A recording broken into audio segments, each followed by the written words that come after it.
Brazil came from behind in the sweltering Houston heat to eliminate Japan from the World Cup, and the manner of it will live long in the memory. Welcome to FairPlay, Football AI Review.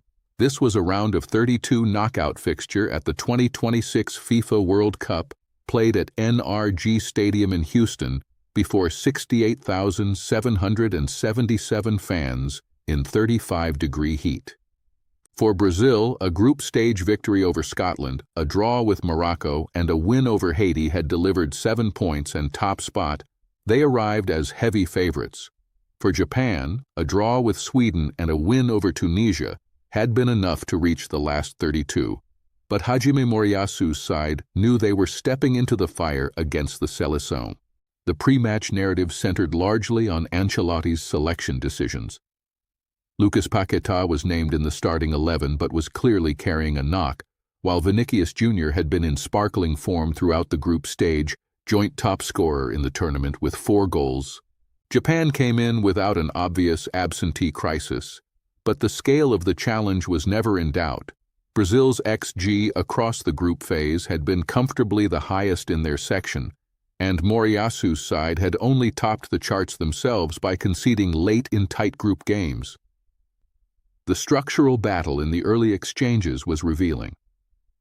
Brazil's double pivot allowed their full-backs Danilo and Douglas Santos to push forward and overload Japan's wide midfielders.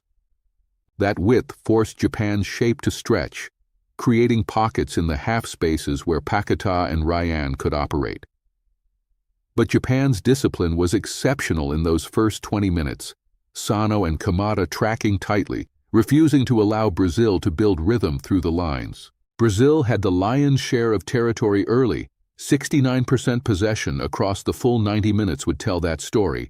But Japan were organized and dangerous on the counter.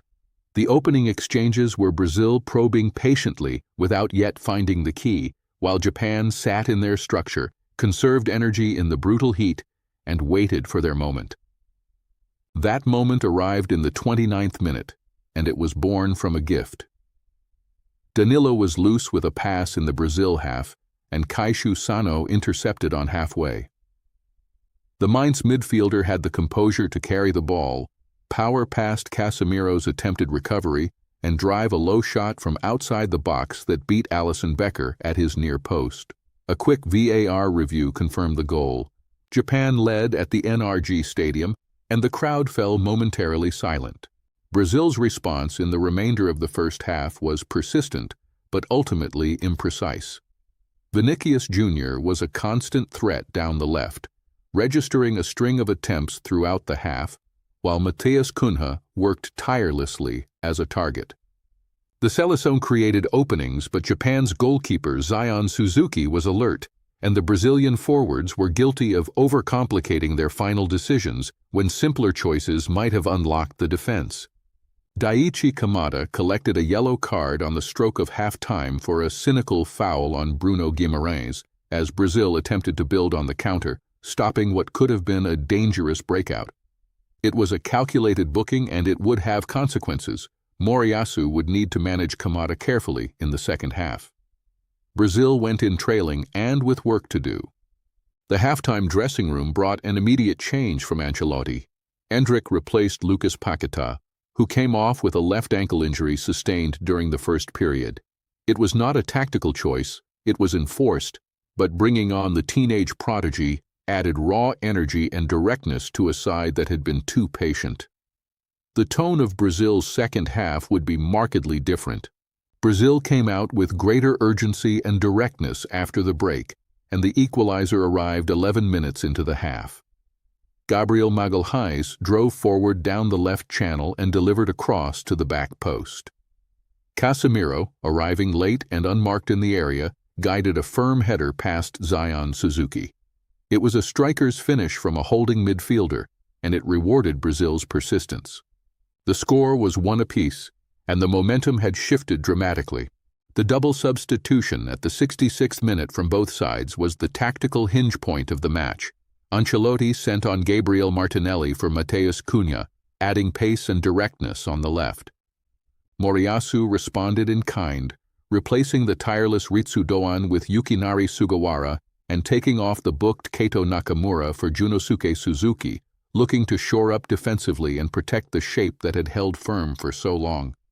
Moriyasu made 2 further substitutions in the 78th minute, withdrawing Junya Ito and the booked Daiichi Kamada, replacing them with Shuto Machino and Ao Tanaka. It was a defensive retrenchment, a clear signal that Japan were prepared to take the match to extra time if they could hold on. Their shape contracted, their energy was directed entirely at denial, and for long stretches of the final quarter hour it appeared they might succeed. The decisive moment came 5 minutes into stoppage time, and it was constructed with beautiful simplicity. Bruno Guimaraes, who had been immense throughout, found Martinelli with a precise, incisive pass in behind Japan's exhausted defensive line. The Arsenal forward took 2 touches to set himself, drove a low shot towards goal, and though Zion Suzuki managed to get a hand to it, the ball dinkled off the post and crossed the line. Brazil 2, Japan 1, and it was over. Brazil's possession dominance was total and deliberate. Their 69% of the ball and 625 accurate passes at 92% accuracy tell the story of a team that controlled every phase of play. But the deeper truth in those numbers is that Japan's 31% possession was not accidental. It was the plan. Moriyasu's side chose to concede the ball and defend in structure, which is why Brazil's XG of 1.92 was so hard-earned despite such overwhelming territorial control. The attacking statistics reinforce Brazil's superiority without flattering them. 19 shots to Japan's 5, with 12 inside the box compared to just 2 for the visitors, and an XG gap of 1.92 to a mere 0.26. Japan's attacking threat was almost entirely built on that one moment of Sano's clinical interception and finish. Everything else they produced was speculative. Defensively, Japan deserve enormous credit for what they managed.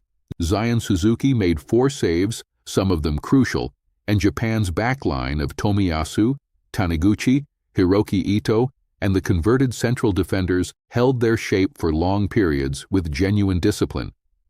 Allison barely needed to work. His single save of the match tells you how little Japan were able to threaten, but Brazil's defensive line, particularly Gabriel Magalhães and Marquinhos, was composed and commanding throughout. The standout performer for Brazil was Casemiro. He was embarrassed in the build-up to Japan's goal, his loss of possession directly gifting Sano the chance. But what defines a great player is the response, and Casemiro's headed equalizer at the back post was exactly that. He also contributed 12 tackles and 3 shots on target before being withdrawn late. It was a performance of accountability and character, and he wore it with full authority. For Japan, Kaishu Sano was exceptional. His interception and powerful run to open the scoring was one of the moments of the tournament so far, clinical, brave, and technically precise. He also picked up a yellow card for a foul on Vinicius Jr. in the 12th minute, which showed his competitive intensity. 3 tackles, and that decisive goal against one of the tournament favorites. A performance Japan's fans will remember for years. The player who struggled most was Lucas Paquetá, though injury ultimately defined his afternoon. Before the ankle problem forced him off at halftime, he had 5 shots but failed to register a single one on target, and his touches were frequently hurried and loose. Brazil needed their playmaker to control the tempo, but Paquetá was unable to influence the game in the way Ancelotti had planned, and his early exit changed the tactical picture entirely. Ancelotti's management of the game was broadly sound, but not without question. His decision to bring Endrick on immediately at halftime injected the directness Brazil needed. Introducing Martinelli at 66 minutes proved decisive. It was Martinelli who scored the winner. The one tactical criticism is that Brazil were perhaps too patient in the first half, allowing Japan to grow in confidence when more directness earlier might have prevented the concession. This head-to-head history is brief, but entirely one-sided. Brazil beat Japan in the 2006 World Cup group stage and have now done so again 20 years later in the knockout rounds. The Seleção have never lost to Japan at a World Cup, and while this was far closer than the historical record might suggest, Brazil's superior class ultimately told. Japan have nothing to be ashamed of. They matched a genuine giant for large stretches of a hot Houston evening. Brazil's recent form heading into this match was strong. 2 wins and a draw in the group phase followed an unbeaten run that included victories over Scotland and Haiti. The only dropped points were a draw with Morocco. The squad looks deep, fit, and hungry. Vinicius Jr. is among the tournament's leading scorers, and with Endrick and Martinelli available from the bench, Ancelotti has genuine attacking options at every stage of the competition. Japan arrived in Houston in solid but not spectacular form. A draw with Sweden, a win over Tunisia, a draw with the Netherlands, and a heavy win over Indonesia in the qualification period painted a picture of a team capable of competing with good sides, but not consistently beating them. They head home eliminated, but having led Brazil in a World Cup round of 32 until the 95th minute is a statement about how far this program has come under Moriyasu. The qualification picture is now clear for both nations. Japan's World Cup 2026 journey is over, ended by a stoppage-time blow that will sting deeply. Brazil advance as one of the tournament's most dangerous remaining sides. 7 points from the group phase, an XG return that demonstrates genuine threat, and a squad with firepower across every position. They will face the winner of match 78 on the 5th of July, and whoever that opponent is, they will face a formidable seleção. Brazil's road to the latter stages of this tournament looks navigable but not easy. A quarter-final berth would require a strong performance against an as-yet unknown opponent, and the continued fitness of key players, Casemiro, Vinicius Jr., and now Paquetá, will be critical. Japan leave the tournament having demonstrated that their tactical discipline can trouble anyone, but the finishing quality required to eliminate Brazil over 90 minutes was always going to be the asking price. Brazil 2, Japan 1 is a scoreline that flatters neither side and understates the drama. Japan led through a moment of individual brilliance, defended with collective courage for over an hour, and were ultimately undone not by superiority, but by persistence, quality from the bench, and a match winner who barely had time to warm up properly. This was not the comfortable Brazilian stroll that the XG gap might suggest. It was earned, tense, and decided in the final breath. There is a bigger story here about Japanese football's journey. They led Brazil in a World Cup knockout match in 2026 and nearly held on. That is not a consolation. It is a genuine statement of progress. For Brazil, the journey continues, and Ancelotti's side now know that easy nights are behind them. The last 16 of this tournament is where the true tests begin, and we will have full coverage of every step on FairPlay Football AI Review. Next up for the Seleção, a quarterfinal date with the winner of match 78 on the 5th of July. Do not miss it. That's the FairPlay verdict on this one. If you want more analysis like this, follow us, find us on YouTube, Instagram, and TikTok at FairPlay AI, and follow Anthony personally on X at Anthony Fairplay. See you next match.